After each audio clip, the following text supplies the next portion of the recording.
Audio Jungle.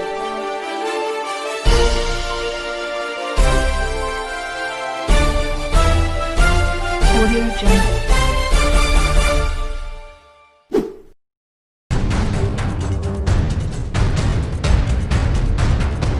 चीन एक नहीं बल्कि कई सारे मोर्चों पर घिरा हुआ है। एक तरफ चीन जहां अपने चौपट होते व्यापार को लेकर घबराया हुआ है, तो वहीं चीन को कई मोर्चों पर युद्ध होने का डर भी सता रहा है। इसी बीच प्रसिद्ध मैगजीन नेशनल डिफेंस ने बड़ा दावा किया है कि चीन ने ताइवान के ऊपर कब्जा करने की बहुत बड़ी तैयारी कर रखी है, लेकिन भारत के हमले की डर की वजह से चीन ताइवान के ऊपर किसी भी तरह की कार्यवाही नहीं कर पा रहा। दरअसल चीन ताइवान के पास लगातार अपनी ताकत को बढ़ा रहा है और ताइवान के ऊपर कब्जा करने का युद्धाभ्यास भी कर चुका है और चीन कुछ ऐसी ही हरकतें भारतीय सीमा के पास भी कर रहा है। चीन अच्छे से जानता है कि पहाड़ी क्षेत्र में भारत चीन के मुकाबले काफी मजबूत स्थिति में है। ऐसे में मैगजीन की रिपोर्ट के मुताबिक इस समय चीन के लिए दुर्भाग्य का समय है, क्योंकि चीन ने ताइवान के ऊपर कब्जा करने की पूरी तैयारी कर रखी है। वहीं ताइवान ने भी चीन के साथ किसी भी तरह के युद्ध से निपटने के लिए अपने मिसाइलों को तैनात करके रखा है। हालांकि चीन का मानना है कि ताइवान चाहे कितनी भी तैयारी कर ले, लेकिन चीन 4 घंटे के अंदर ही पूरे ताइवान पर कब्जा कर सकता है। लेकिन इसके बावजूद अभी तक चीन ने ताइवान के ऊपर कब्जा करने की कोशिश नहीं की, तो